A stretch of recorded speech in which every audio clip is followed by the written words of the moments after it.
নতুন অর্থবছর শুরু হলেও এখনও প্রকাশ হয়নি সরকারি চাকরিজীবীদের বহুল প্রতীক্ষিত নতুন পে স্কেলের গেজেট। ফলে কবে থেকে নতুন বেতন কার্যকর হবে, কোন গ্রেডে কত বেতন বাড়বে কিংবা বেতন ভাতা কিভাবে বৃদ্ধি পাবে, এসব প্রশ্নের উত্তর এখনও স্পষ্ট নয়। তবে সরকারের পক্ষ থেকে জানানো হয়েছে, নতুন বেতন কাঠামো বাস্তবায়নের সিদ্ধান্ত বহাল আছে এবং এটি একসঙ্গে নয় বরং ধাপে ধাপে কার্যকর করা হবে। প্রধানমন্ত্রীর অর্থ ও পরিকল্পনা মন্ত্রণালয় বিষয়ক উপদেষ্টা রাশেদ আল মাহমুদ তিতুমির বলেছেন, দেশের অর্থনৈতিক বাস্তবতা বিবেচনায় সরকার নতুন পে স্কেলের পর্যালোচনা করেছে।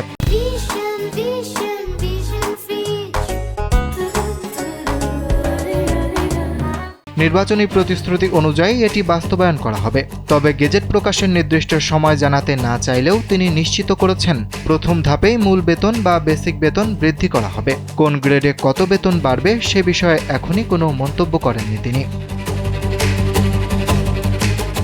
এদিকে বর্তমান সরকার ক্ষমতায় আসার পর মন্ত্রিপরিষদ সচিব নাসিমুল গনির নেতৃত্বে 10 সদস্যের একটি উচ্চ পর্যায়ের কমিটি নতুন বেতন কাঠামোর খসড়া তৈরি করেছে।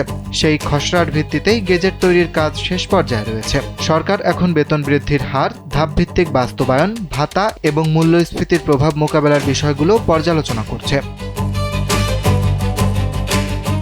অর্থ মন্ত্রণালয়ের একটি সূত্র জানিয়েছে, প্রশাসনিক ও আইনি প্রক্রিয়া শেষ হলে চলতি মাসের মাঝামাঝি বা শেষ নাগাদ গেজেট প্রকাশ করা হতে পারে। নতুন কাঠামো কার্যকর হলে বকেয়াসহ বেতন ভাতা পরিশোধের বিষয়টিও সরকারের বিবেচনায় রয়েছে।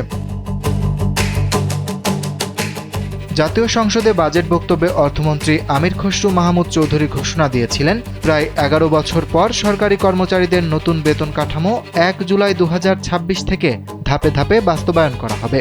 কারণ 2015 সালের পর আর কোনো নতুন পে স্কেল ঘোষণা হয়নি, শুধু প্রতি বছর 5% বার্ষিক ইনক্রিমেন্ট যুক্ত হয়েছে।